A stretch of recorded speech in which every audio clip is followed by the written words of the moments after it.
Okay, hi. I'm Jonathan, and this is the DAG-Night protocol, the joint work with Michael Sutton from DAG Labs. Okay. So 14 years ago today, Satoshi released his Bitcoin white paper. And since then, I developed the hobby of devising alternative consensus protocols based on proof of work. It started with Ghost Protocol, Spectre, and Phantom Ghost DAG. But none of these protocols, nor any other consensus protocol, achieves what we set out to do in DAG-Night. So about 3 years ago, we set out on a journey to solve the following problem. We were trying to achieve a proof of work protocol that is resilient to 50% to up to 50% attackers without knowing anything about the network delay. Okay, so Bitcoin, or in its formal name, Nakamoto Consensus, or Phantom Ghost DAG, these protocols assume something about network delay.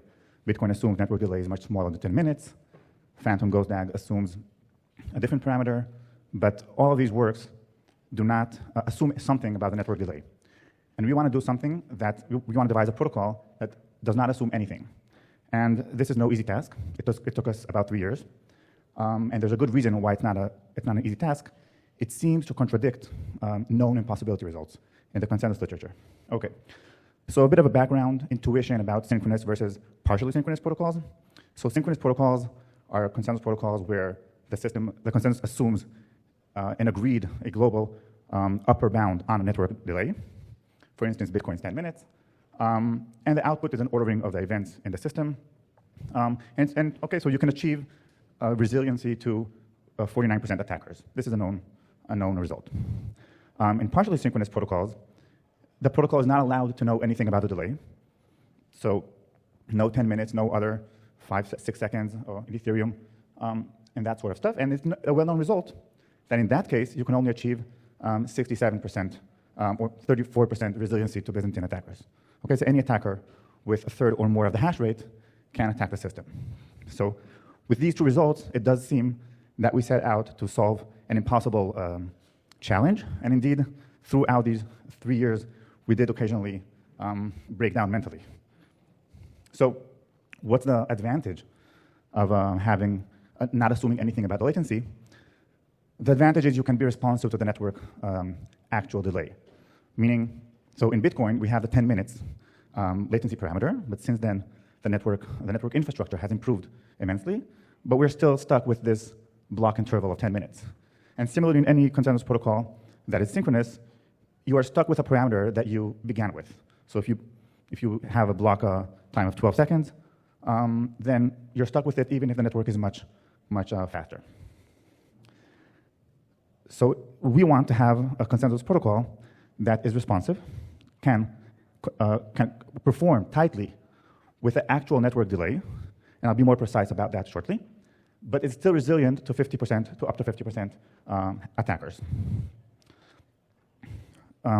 Okay, so what do I mean by being responsive to the actual network delay? If by that we mean to the network delay that we observe in the system, then this is impossible to solve. This is a known impossibility result, both in the permissioned partial synchrony literature and in the permissionless, in the proof of work literature. There's a work by Pass and Shi that show that indeed you can't achieve this property. But you can achieve this property if you want to be responsive, not to the network delay that you see in the current network, but to the maximal delay that you believe an attacker can impose on the network. So let's say I see that the Bitcoin blocks are propagating within 1 or 2 seconds. This is not enough. I need to additionally assume, okay, an attacker cannot delay the blocks in the system by more than 10 seconds. So my parameter is 10 seconds. So this is very important to emphasize.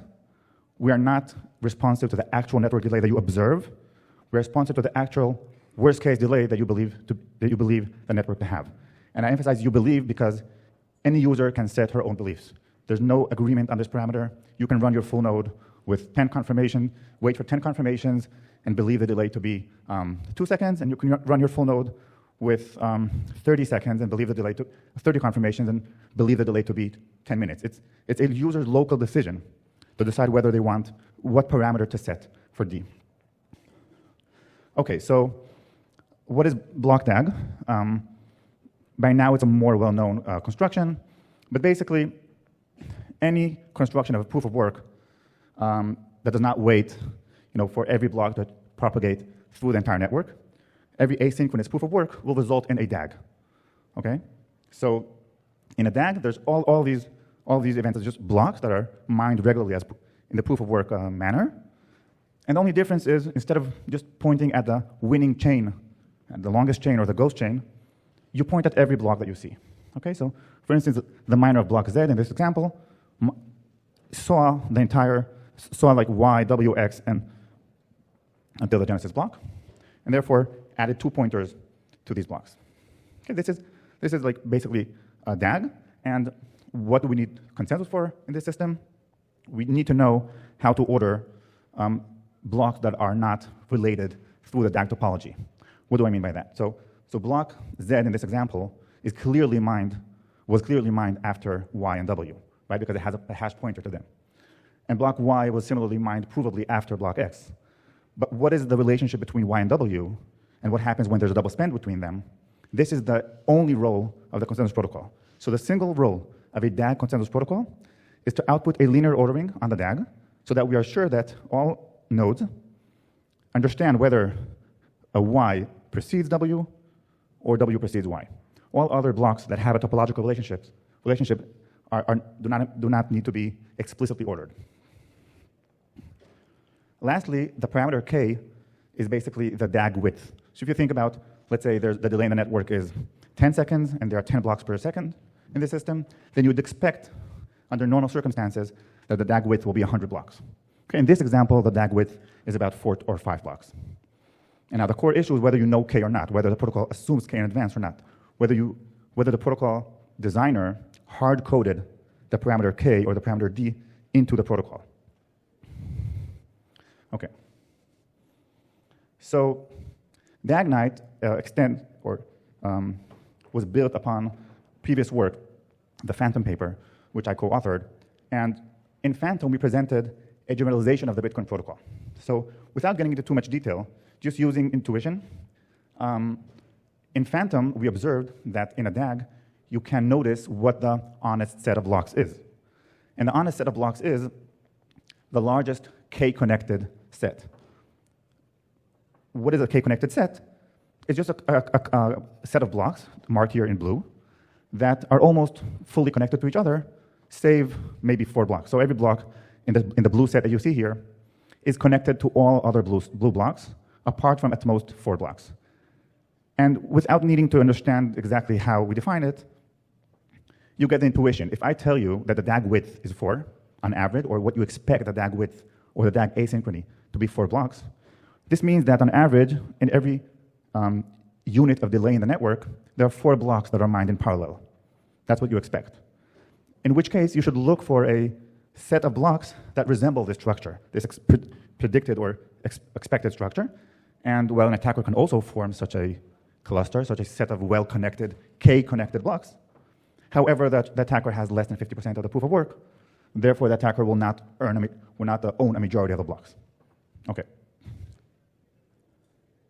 Okay, so the holy grail of DAGNight, and this was the main breakthrough that Michael presented 3 years ago, was that we don't need to know K in advance. While Phantom knows K in advance, it gets as a parameter the expected DAG width. DAGNight does not need to know it, and instead DAGNight solves a min-max optimization problem. It searches for the minimal K, such that the largest K cluster achieves a majority of the DAG. So it's a very nice paradigm shift, and I encourage you to read the paper. In general, it was a very long journey. So it started with a very simple pseudocode, and it ended up like this. And it's not only a matter of implementation. There are profound reasons for these procedures, for these complications, which we detail in the protocol, in the paper, which we will upload today, marking the 14-year anniversary of the Bitcoin white paper. Here's a short summary of comparison tower to previous works in DAG. Yeah, and I guess I'll conclude with that.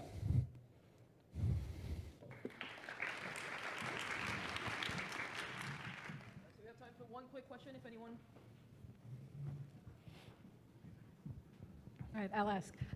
So your definition of responsive is not the traditional one. You already alluded to that. In Bitcoin, the only manifestation of the assumption that you know something about the network propagation delay is by setting the proof of work hardness to be much, much lower than what you assume. You never weight explicitly delta to make sure that you get.